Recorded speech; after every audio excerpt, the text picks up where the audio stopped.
He stood up against two different regimes in the struggle for Kenya's second liberation.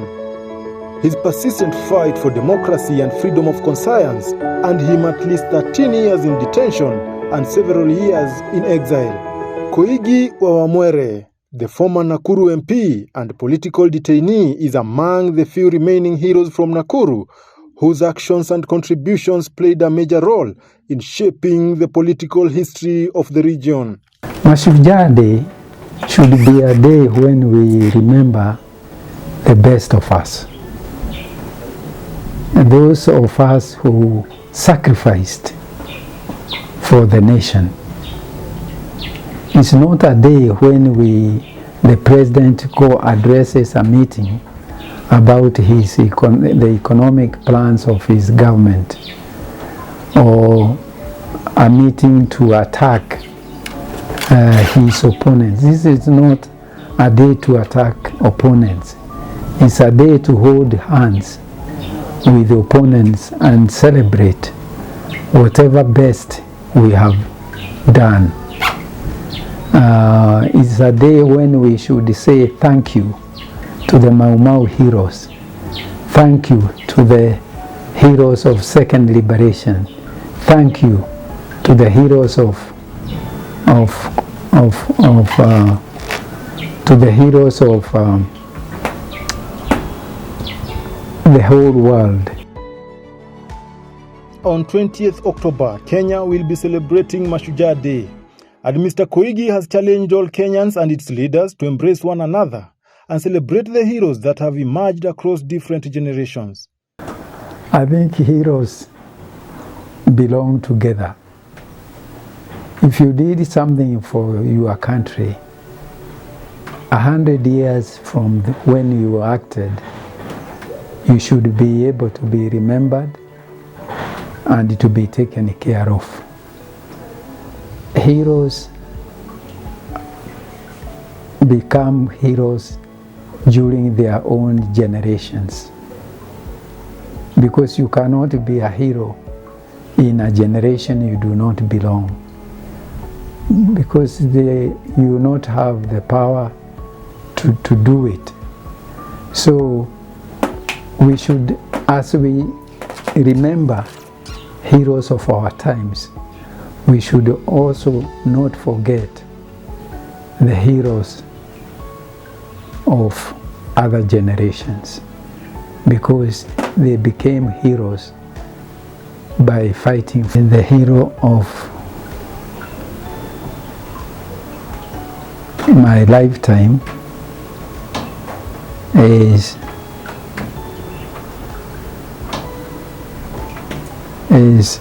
Patrice Lumumba, Ernesto Che Guevara, and Nelson Mandela. Those three are my heroes, not just because of what they did, but also because they represent those heroes who belonged to other generations. Ushabati kwa ya musiga, niye ndiroaga na musiga, ndiroaga na githungu, ndiroaga na githweri, njaragia ruga iria ndaheirwo. Na gutire mundu utameiguaga. In his list of heroes, his mother, who is currently ailing, sits at the top. According to Koigi, the mother has been the main pillar upon which his agitation for better Kenya is anchored. I want to celebrate my mother. Now I cannot fight enough for her. I wish God could save her from the suffering she is undergoing as a sick person, together with all the other sick persons in Kenya who are also suffering sometimes because we have not catered adequately for them, and they suffer the pain they should not suffer. I wanted to celebrate the Mau Mau. I wanted to celebrate the second liberation fighters. I want to celebrate world heroes on this Mashujaa. I want to celebrate my wife. I want to celebrate all those other Kenyans that are suffering because they lack what they need in their lives. Nakuru has over the years gained prominence for being the bedrock of Kenyan politics. According to Mr. Koigi, there are those few moments when Nakuru stood out from the rest. He fondly remembers an incident when former Nakuru Town MP Mark Mwithaga became the first person to be elected MP in Kenya while in prison. There are some moments I find interesting about Nakuru politics. The government wanted to stop the late Mark Mwithaga from going to parliament because he had opposed the assassination of J.M. Kariuki. And the government in power then, which was, you might call it the Gema government, wanted to stop Mwithaga or accused Mwithaga for leading or being among the leaders who are very committed to seeking justice in the case of JM's assassination. And to do that, they had to stop him by all means. So Mwithaga was jailed. His seat, parliamentary seat, was declared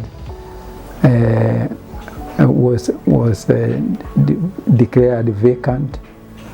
A new election was called with the government opposing Mwithaga and the opposition supporting Mwithaga. And it was a beautiful moment when the government lost the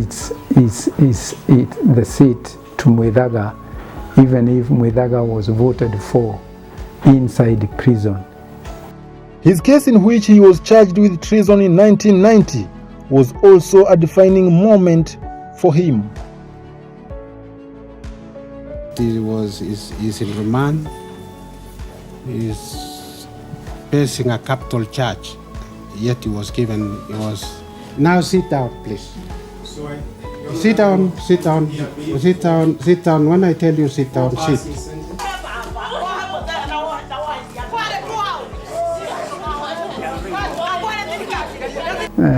Nakuru put itself on the map during the Koigi case, where I was being sued, where I had been sued for treason, and the intention by the sitting magistrate, William Tuyot, was to have me convicted and, if possible, executed for treason. And Kenyans rallied together. They came to Nakuru court.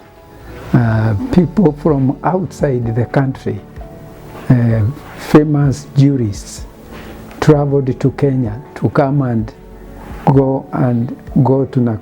to Nakuru to express their support for our side, for us, and to tell the government that they were not happy, that justice was not being done. What do you think? What is your view on the sentence? There shouldn't have been any.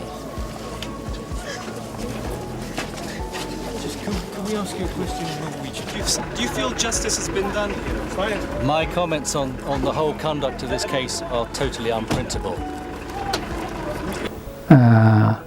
Until the crescendo of opposition rose so high that finally the government was forced to stop its plan to have us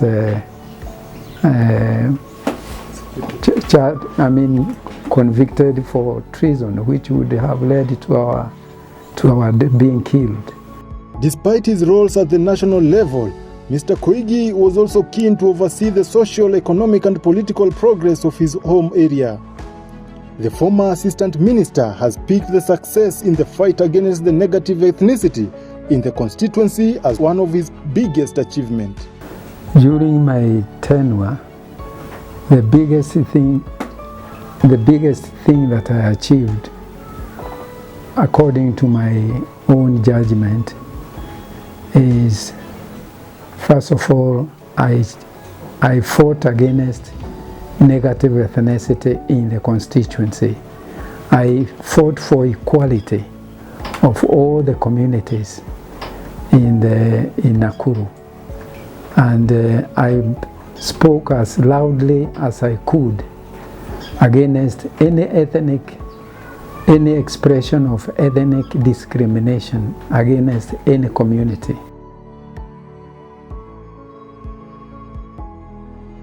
According to him, fighting for freedom was also at the top of his agenda.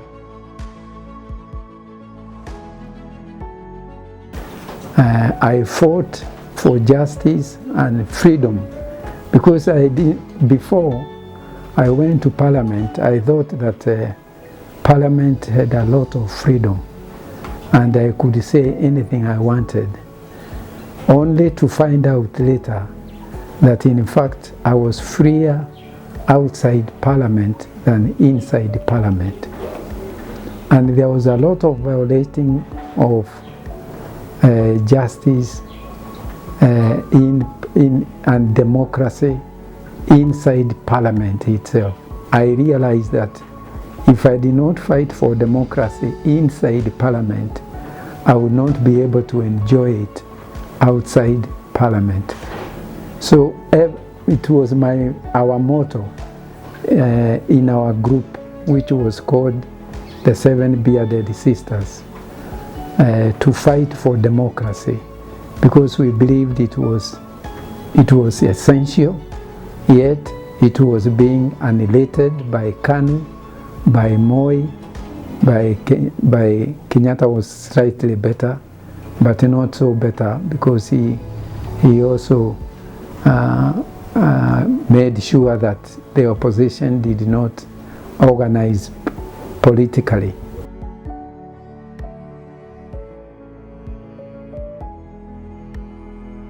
Asked where he sees Nakuru County in 10 years, Mr. Koigi blatantly expresses his pessimism in Nakuru's ability to do any better than what it is currently doing. And I am as pessimistic as I am because I believe that mistakes were made by the leaders who were ahead of us for us not to progress as we should have progressed. I remember somebody telling me that during the colonial times, when the white people were in charge, counties like Nakuru, counties like Kiambu, they used to lend money to the central government because they had done so well. Now we do not anymore have counties that are rich enough to lend money to the central government. When I look at the leaders of the county, I do not see leaders that are capable of taking us to Canaan, or leaders who are capable of saving our money to the extent that we will be in a position to lend to the central government. So I am pessimistic. On his legacy, Mr. Koigi wants to be remembered as a champion for democracy and human rights defender who believed in the national values. I would like the people of Nakuru to remember me as somebody who did his best, who even suffered 13 years of incarceration and detention mainly because I wanted to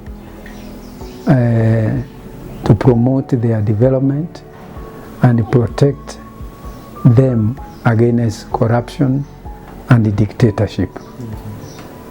If I can be remembered for that, I would be very happy.